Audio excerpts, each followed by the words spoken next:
हमारे मार्गदर्शक, हमारे यशस्वी प्रदेश अध्यक्ष बड़े भाई वीरेंद्र सचदेवा जी, हमारे लोकप्रिय सांसद बड़े भाई मनोज तिवारी जी, मेरे आदरणीय प्रवीण शंकर कपूर जी, मेरे आदरणीय विक्रम मित्तल जी और यहाँ उपस्थित मीडिया के सभी बंधुगण। बहुत दुर्भाग्यपूर्ण बात है कि आम आदमी पार्टी वो पार्टी है जो देश के बाकी नेताओं को न केवल नसीहत देती थी बल्कि भ्रष्टाचार पर जवाबदेही भी मांगती थी। लेकिन आज जब उनका मौका आया जवाबदेही का तो वो केवल मुकरे ही नहीं बल्कि जांच से भाग गए। माननीय मुख्यमंत्री अरविंद केजरीवाल जी के साथ जो भी हुआ, इस परिस्थिति के निर्माता वे स्वयं हैं। अपनी अरेस्ट की इस परिस्थिति को निर्माण उन्होंने स्वयं दिया है। नवंबर 2023 से ईडी उन्हें कह रही है आप आइए और जांच में जुड़िए। मनीष सिसोदिया जी जेल में हैं, संजय सिंह जी जेल में हैं। आप कोई भी ऑर्डर उठाकर देख लीजिए, चाहे ट्रायल कोर्ट का, चाहे हाई कोर्ट का या सुप्रीम कोर्ट का।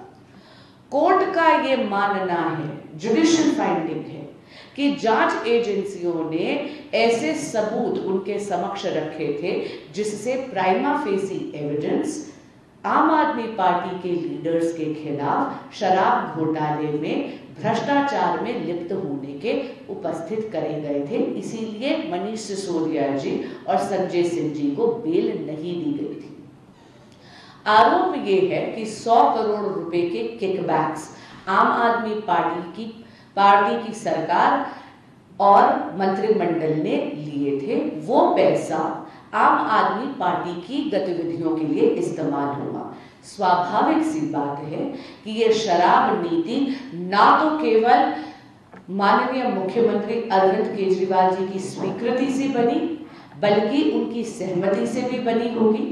और ये भी स्वाभाविक सी बात है कि ये पैसा अगर आम आदमी पार्टी के लिए इस्तेमाल करा गया है तो क्योंकि अरविंद केजरीवाल जी आम आदमी पार्टी के मुखिया है, उनसे पूछताछ बहुत स्वाभाविक थी। इसीलिए ईडी ने नवंबर 2023 से उनको बोला कि आप आइए और जांच में जुड़िए। पीएमएलए में जब भी आपको समन इशू किया जाता है, आप पर कानूनी तौर पर अनिवार्य होता है जाकर जांच में जुड़ना। जब जब आप समन का निरादर करते हैं तब तब आप एक नया ऑफेंस अपने विरुद्ध खड़ा कर देते हैं सेक्शन 174 ऑफ द आईपीसी में। अरविंद केजरीवाल जी ने इतनी उद्दंडता से एक नहीं, दो नहीं बल्कि 9 समन्स का निरादर करा। कल जब कोर्ट में कार्रवाई चल रही थी तो दिल्ली हाई कोर्ट में जजेस ने पूछा कि क्या आप 9वें समन का आदर करेंगे, तब अरविंद केजरीवाल जी के वकील साहब ने कोर्ट में ही कह दिया कि जी नहीं, हम जांच एजेंसियों के समक्ष पेश नहीं होंगे। ईडी ने पूरी की पूरी फाइल लाकर जजेस के समक्ष रखी। जजेस ने सारे एविडेंस, पूरे तथ्य देखे और उसके बाद माननीय मुख्यमंत्री अरविंद केजरीवाल जी को इंटरिम प्रोटेक्शन देने से इनकार कर दिया। ये छोटी बात नहीं है।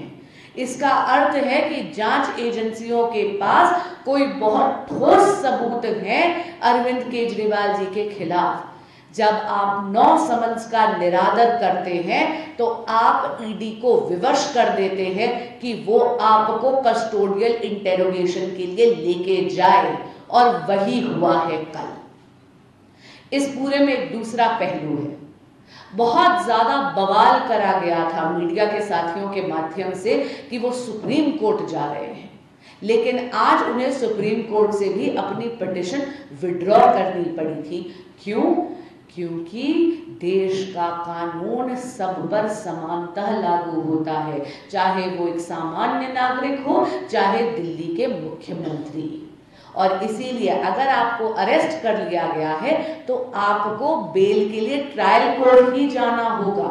सुप्रीम कोर्ट में जो उन्होंने अर्जी फाइल करी थी वो प्रोसीजरली गलत थी, वो खारिज होनी ही थी। इससे पहले कि वो खारिज हो, उनके वकीलों ने उसको विड्रॉ कर दिया। ये बहुत ही दर्दनाक और शर्मनाक बात है कि अरविंद केजरीवाल जी अभी भी अपना राजनीतिक स्वार्थ साध रहे हैं और इतने बड़े दावे कर रहे हैं कि वो दिल्ली की सरकार जेल से चलाए।